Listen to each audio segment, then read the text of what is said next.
What's up, guys? WhoNeedsMeta here. So today I wanted to do a little bit of another introduction video. I did an introduction to Tengu Plant format, which was September 2011. And today I kind of wanted to do one on September 2012, which is a format I feel does not get nearly the credit it deserves as an innovative and fun format.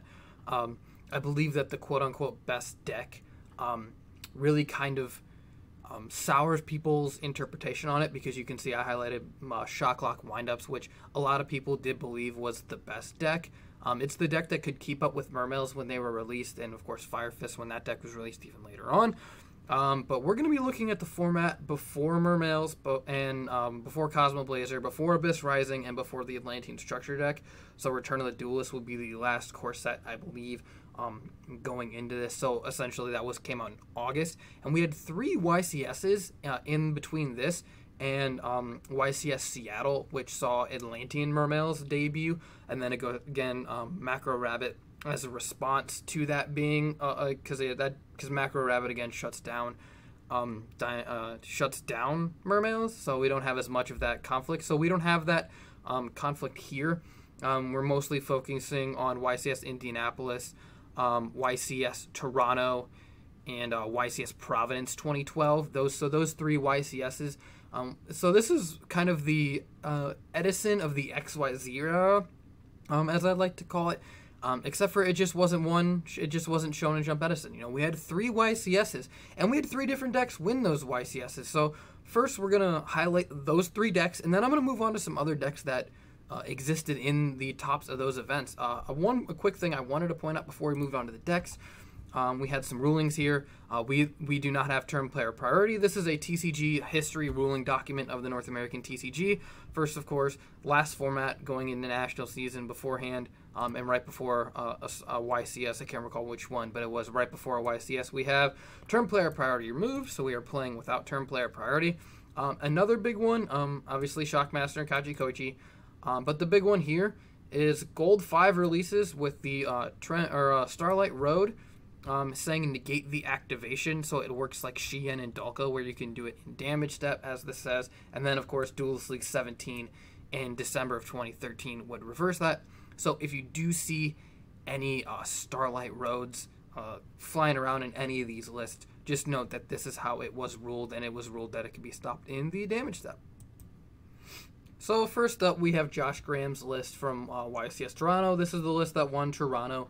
You can see weird cards like Pot of Duality, which is kind of interesting to see that in a 42 card list. The biggest thing that I take away from lists like this is, and playing the deck, even when you go lower than 42 and you slim it down to just 40, you don't really open Magician Shark that often, or I guess Tour Guide Shark is another way to get to Shockmaster. The games that you open that and your opponent doesn't have a Maxi or an Effect Veiler are so small that going through it and playing windups a little bit in this format, I typically don't play windups when I play this format. I play a lot of other things. When we're only going to actually look at the decks that topped, and we're not going to look at any of my weird decks like Ninjas or Rock Stun or anything like that, or TG Psychics. I'm mostly going to be looking at good decks, and those decks really had a good win rate against windups. Windups did tend to struggle with bigger beaters outside of being able to make your rank 5s. So that is kind of interesting to look at, and of course you only have the 1 carrier.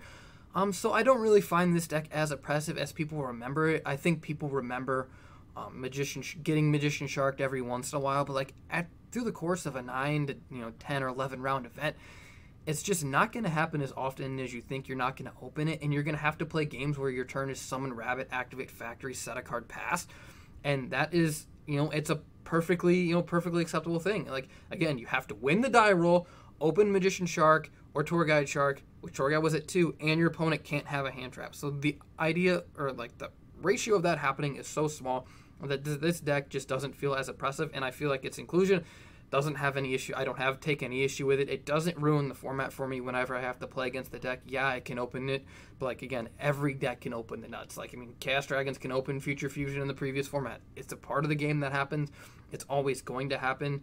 And for me, the percentages of that happening aren't high enough to justify this format being, not as good. Next, we're going to look at Junior Dorsine's 6 Samurai deck. I really like the September 12 version of Samurai post the structure deck, because we have this is what I call the asceticism build, and we transition into asceticism being a card that is a staple in this deck because we can access rank 4s this way. We have, 1800s, 1800s, and 1700s as well. So we have rank 4s that we can go into now, and as opposed to like asceticism only being good for Elder and Kagamusha. This is your way to make Shien. You have to do it this way. But you remember Kageki will be 17 when it boosts, so you can bring out monsters from the deck that way. So this particular era of Six Samurai has always been really fun for me. I've always enjoyed this version where we only have one Shien, so it's not crazy. Again, only one Gateway. Gateway was not banned, of course, but we only had the one Gateway. But we have cards like Shadow, and then the other two typical 2 level 4 warriors with Blade Armor and Excalibur. I just feel like these are just not decks, again, that are meant to lock you out of the game, but are a lot of fun to play. They're a lot of fun to pilot, and they're a lot of fun to play against. Next up, we have Chris LeBlanc's Gear Karakuri. This was an original build pre-Gear Gear, again, so you don't have to worry about end phase gear in this format. We're mostly worried about, seeing if we can either control the game with rank 4s. You'll notice there's only 2 MK2s. This it gives you access to a small rank 3 engine here. Essentially, what you would do is you could, if you had one, you could summon an arsenal from your graveyard and then tribute it to summon the other one, and that would get you a rank 3. And that was legitimately the whole package for the rank 3 engine. And a lot of people, and you can of course Birdman. A lot of people don't even play the 2 MK2s, and they would flex that slot out for additional trap cards. We weren't at the point of Upstart Theory here, but I could see Upstart Theory being applied to certain decks in this format. This might be one of them. Again, Windups might be one of them, but that deck also wants to play trap cards and has factory and things like that. You even saw that the list was 42 cards, so finding room, you have to find the bare essentials. But this is a deck that I do enjoy. I think the only thing that I don't really like about it is the inclusion of Gores in a deck that plays a card like Phoenix Chain. I just feel like it struggles. Another thing that this format really introduced was because of the amount of Zen mains, we saw a lot of Compulse, and I've won a lot of games with this card being as good as it is. You'll see a lot more Compulse as you would in March lists or September 2011 lists, and before that. You would see like one tech Compulse in a couple decks, like trap heavy decks in previous format, but you'll see Compulse getting more and more representation as we go through the decks. The next list we're going to look at is Billy Breaks in Zector deck. I really like this deck. He played this one, I believe, at YCS Indianapolis to get top 8. This was, of course, after the limitations to Dragonfly and Hornet, and he became an Exceed Ladybug based deck, which is really cool.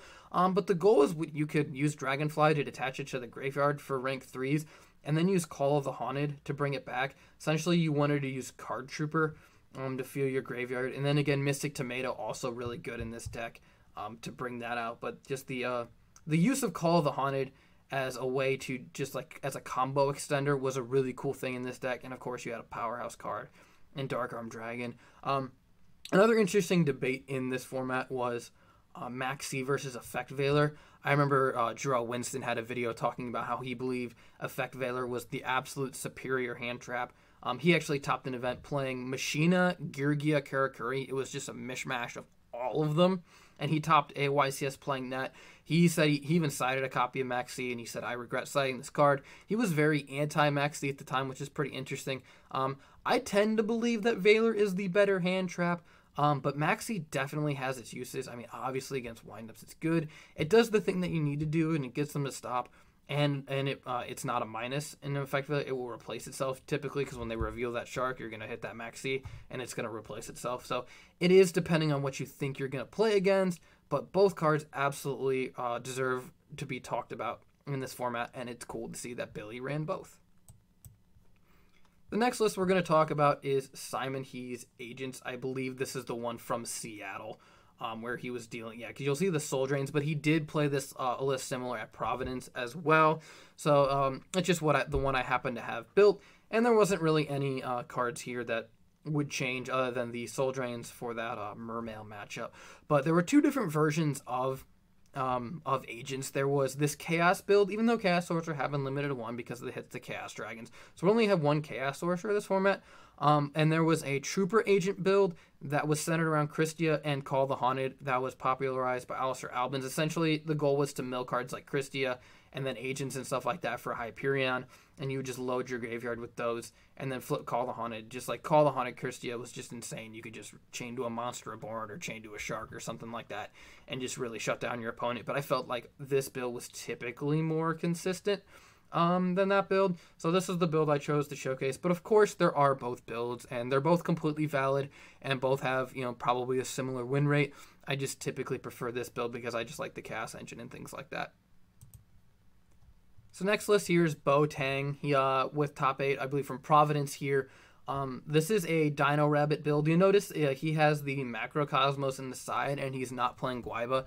Again, we have a lot of iteration where a lot of people think Dino Rabbit decks are copy and paste, but they are a response because they are a stun deck or an anti-meta deck, so they are a response to what they seem to be playing against or what they feel they're going to be going up against, and that's kind of what you build your deck for. So it's running out you like Guaibas, Thunder Kings, Spirit Reapers, Snowman Eaters, Macro, No Macro, Pot of Avarice. Again, you'll see the representation of Compulse. Interesting to see only 2 copies of Lance as opposed to 3. I'm a 3 Lance guy personally. 40 cards instead of 41, which is pretty, I don't want to say unique, but 41 card lists were pretty popular among Dino Rabbit players, but it makes sense with only having the 2 rabbits as opposed to 3, and again, the 2 tour guides. You'll see some decks also playing a Night Assailant as a substitute for the 3rd copy.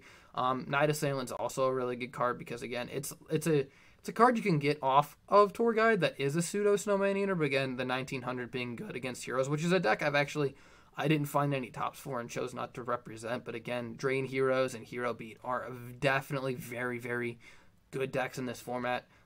Just couldn't pull out any top spots that I was able to find. And if there are any, please, please, please link them below. I was hesitant on including this list. Jeff Jones' 2nd place Psychic list from Toronto, first event of the format.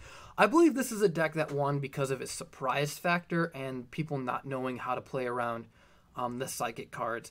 As someone who played Psychics in the prior format in March with only 2 teleport, you can win a lot of games because people have to pick up and read your cards and they have no idea what's going on here. So that's kind of the surprise factor. And if you go back and try and play this deck, you might struggle with people who have played against it. But if you're playing people who've never seen this deck before, you can expect yourself to pull out a few wins that you probably shouldn't have. But again, I have a soft spot for Psychics, again, playing them in March with only the 2 teleports and playing decks like TG Psychics and things like that. This deck I definitely have fond memories with. And to take it for a player like Jeff to give validity to a deck I love by taking a deck that is underrepresented and doing well with it. I'll always remember his top at 2014 Nationals with like Kawaki Miro Fire Fist. So again, super talented player. This is another one of the decks that I've profiled before. But I do enjoy including the deck, and I wanted to include it just because it is a deck I enjoy. Next list I have here is Robbie Cole, MCole40. You guys know him. I've done this list before. His Machina Gadget deck from Indy. I believe he made top 4. It's a really fun deck. Again, you'll just notice the Compulse. But it's a machine deck if you don't want to play the Gear Gear route. I've heard the phrase Gear Gear going 2nd is like Gear Gear going 4th. So die roll. Again, you'll see Max C. Max C comboed really well with Tragodia, which is an interesting choice, which is really cool. That I like that he decided to go with Max C again over Valor. You'll see no Valors here at all. And with me and a lot of other players saying like Valor is a really good card, you should play Valor, he was able to do well without even playing a single copy of the card. Again, making good meta calls. Again, if you notice that there's 2 dualities in a lot of this list, Pot of Duality was for some reason semi-limited on the September 12th ban list. It is very, very odd to see this. When I play this deck, I cut the Grand Soil, typically for Starlight Road or something like that, or Forbidden Lance. I'm a big fan of Forbidden Lance in this format as well. You'll notice that a lot of the decks are playing trap cards, so I'm a big fan of Forbidden Lance. It is a 3 MST format, again, September 11 giving us 3 MSTs. We've had 3 MSTs for a while. But I don't feel Grand Soul is very good. It just doesn't do enough. It's a card you have to base your deck around. Like of course the Grand Soul Psychics or the Grand Soul Monster Mash deck we have with cards like Gigantes and Gallus and things like that, and Card Troopers that we've played a bunch. It's a deck that we really enjoy playing. and that I've seen kind of messed around with in this format, and it is a lot of fun. So I don't feel like this card deserves the spot in here, but this deck as a whole is a lot of fun to play. I was kind of hesitant on including Parker Robertson's list here for Heretics that he used. I believe he beat Billy in the 3-4 third, fourth place matchup at Indy. I can't recall, but I believe that's what happened. I know they both made top 4. I believe Parker got third.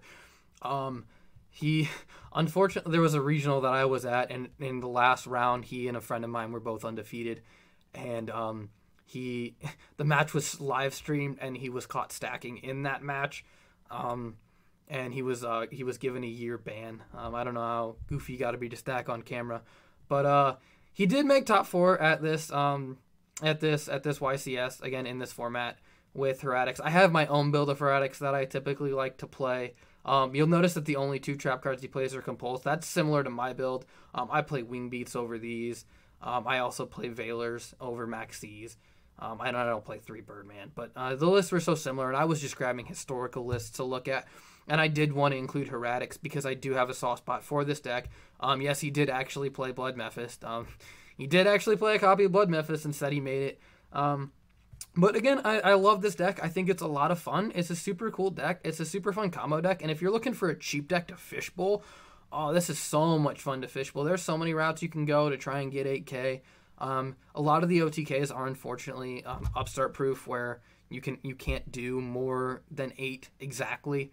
A lot of times you'll find yourself it's 26, 26, and then 28 or 28 or something like that. So you have to like dead on get there. But it is a lot of fun to combo. This is one of your non-trap decks of the format, along with decks like Chaos Dragons and I guess not necessarily Dark Wolves, but kind of Dark Wolves, not being trap heavy.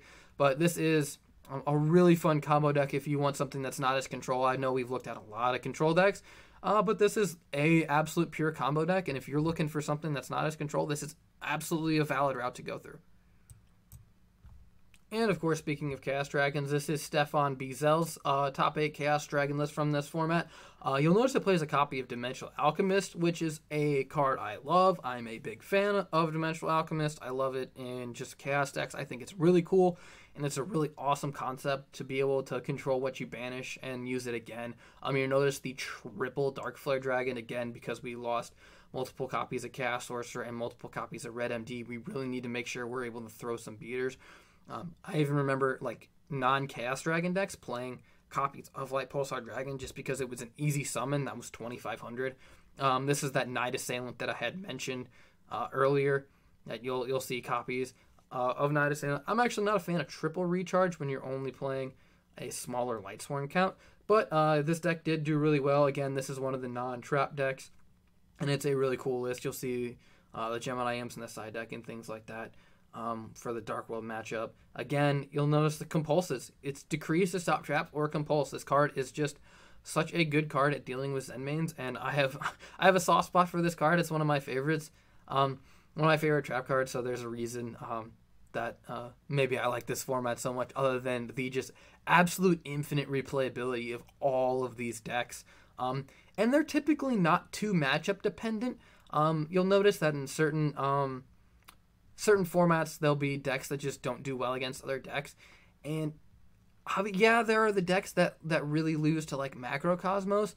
But like outside of that, there's just not as much, outright losses or decks with really bad win rates against other decks. So that's why it seems like a really fun and fair format. And again, I think Edison, with having Royal Oppression in it, is kind of a hindrance to the viability of a lot of decks.